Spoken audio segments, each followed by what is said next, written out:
Break news చూస్తున్నాం. Artificial intelligence విధానం ద్వారా 2-3 గంటల్లో స్వామివారిని దర్శించుకోవడం అసంభవం అని తెలిపారు రిటైర్డ్ ఐఏఎస్ అధికారి ఎల్వి సుబ్రహ్మణ్యం. ఉదయం వీఐపీ విరామ సమయంలో తిరుమల స్వామివారిని దర్శించుకొని మొక్కులు చెల్లించుకున్నారు. టీటీడీ ఆధ్వర్యంలో నడుస్తున్న హిందూ ధర్మ ప్రచారాన్ని మరింత పెంచాలని టీటీడీ చైర్మన్కు విజ్ఞప్తి చేశారు. భక్తులకు శ్రీవారి దర్శనాన్ని 2-3 గంటల్లో చేయించడం అసంభవమని ఎల్వి సుబ్రహ్మణ్యం కొట్టిపడేశారు. ఎంత ఆర్టిఫిషియల్ ఇంటెలిజెన్స్ ఉపయోగించినా త్వరితగతిన స్వామివారి దర్శన భాగ్యం కల్పించడం కష్టతరమని స్పష్టం చేశారు. ఆర్టిఫిషియల్ ఇంటెలిజెన్సీ విధానానికి స్వస్తి పలికి సామాన్య భక్తులకు మరింత మెరుగైన సౌకర్యాలు కల్పించాలని టీటీడీకి సూచించారు ఆయన. ఎంత ఆర్టిఫిషియల్ ఇంటెలిజెన్స్ మన మానవుడు తన శక్తితో దాన్ని గ్రహించినా కూడా మనకు అనేక పరిమితులు ఉన్నాయి. ఆలయంలో కొన్నిసార్లు భక్తులకి సౌకర్యం కల్పిద్దామని చెప్పి పెద్దలు ఆ విధంగా ఆలోచన చేసి వ్యక్తపరిచారు. కానీ అది ఆచరణ అసంభవం అని చెప్పి నేను సవినయంగా వారికి మనవి చేస్తూ ఆ ఆలోచనని దయచేసి విరమించుకుని దాని గురించి అనవసరంగా ధనాన్ని వ్యయం చేయకుండా వచ్చిన భక్తులకి ఇవాళ జరిపిస్తున్న దర్శన సమయం కూడా అందరికీ ఆమోదమే. కానీ కొన్ని సౌకర్యాలు కొంచెం మనం దాన్ని అభివృద్ధి చేయగలిగితే ఇంకా చాలా బాగుంటుంది అని వారికి నేను మీ ద్వారా సవినయంగా మనవి చేస్తూ ఆ ఆలోచనకి స్వస్తి చెప్పవలసిందిగా పెద్దలందరినీ కోరుతున్నాను.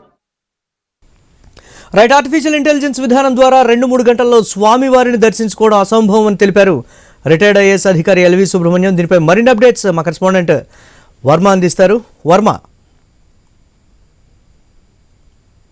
శ్రీవారి దర్శనం అనంతరం మాజీ సిఎస్ అలాగే మాజీ టీటీడీ ఈవోగా పనిచేసిన ఎల్వి సుబ్రహ్మణ్యం ఏఐ దర్శన విధానంపై కీలకమైన వ్యాఖ్యలు చేశారు.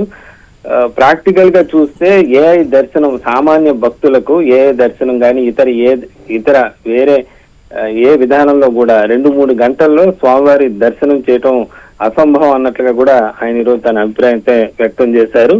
టీటీడీ ఈ విధానం గురించి ఆలోచన పక్కన పెట్టి ఏదైతే మిగతా విషయాలపైన టీటీడీ దృష్టి సారించాలని చెప్పి కూడా ఆయన ఒక సూచన అయితే టీటీడీకి జారీ చేసిన పరిస్థితి అయితే ఉంది. అయితే టీటీడీ ఏదైతే కూటమి ప్రభుత్వం ఏర్పడిన తర్వాత భక్తులకు ఏఐ దర్శనం త్వరలో కల్పిస్తామంటూ కూడా అనేక సార్లు చెప్పడం జరిగింది. దీనికి సంబంధించి గూగుల్ ఇతర ఏదైతే సాంకేతిక సంబంధించిన కన్సల్టెంట్స్ తో కూడా టీటీడీ తరచూ సంప్రదింపులు కూడా జరుగుతోంది. దీనికి అత్యాధునిక సాంకేతిక పరిజ్ఞానం వినియోగిస్తామని కూడా చెప్తూ ఉన్నారు. అయితే రోజుకు దాదాపు 80,000 మంది భక్తులు స్వామివారిని రోజులో దర్శించుకుంటూ ఉంటారు. మరి ఇంతమంది భక్తులు వచ్చినప్పుడు 2-3 గంటల్లో ఏఐ టెక్నాలజీ ద్వారా ఏ విధంగా అది సాధ్యం అని చెప్పి కూడా ఎల్వి సుబ్రహ్మణ్యం ఆయన ప్రశ్నిస్తున్నారు. ఎందుకంటే ఇక్కడ ఈయన చేసిన వ్యాఖ్యలు కొంచెం కీలకంగా చెప్పుకోవచ్చు. ఎందుకంటే గతంలో ఆయన ఈవోగా చేసిన అనుభవం ఉంది. టీటీడీకి సంబంధించి అన్ని వ్యవహారాలు కూడా ఎల్వి సుబ్రహ్మణ్యానికి తెలుసు. ఆయన ఉన్నప్పుడు కూడా దర్శన విధానాల్లో అనేక మార్పులు చేర్పులు కూడా చేశారు. ఆ అనుభవంతో తాను చెప్తున్నట్లుగా కూడా సుబ్రహ్మణ్యం ఈ రోజు తిరుమలలో చెప్పడం జరిగింది. ఆయన నిన్న కంచిపీఠంలో కార్యక్రమంలో పాల్గొనేదానికి తిరుపతి వచ్చారు. అనంతరం ఈ రోజు దర్శనం అనంతరం ఈ విధమైన వ్యాఖ్యలు చేశారు.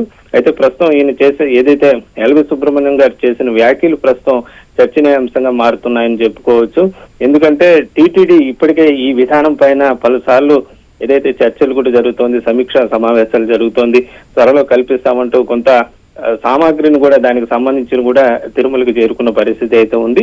ఈ సందర్భంలో ఈ విధానమే అమలు కాదంటూ ఇది అసంభవం అంటూ కూడా ఆయన చేసిన వ్యాఖ్యలు మాత్రం ప్రస్తుతం చర్చ అయితే రేపుతోందని చెప్పుకోవచ్చు. మరి దీనిపైన మాజీ ఈవో వ్యాఖ్యల పైన ప్రస్తుతం టీటీడీ అఫీషియల్ గా ఏ విధంగా స్పందిస్తుంది అనేది కూడా చూడాల్సి ఉంది. Right. Thanks for updates Varma.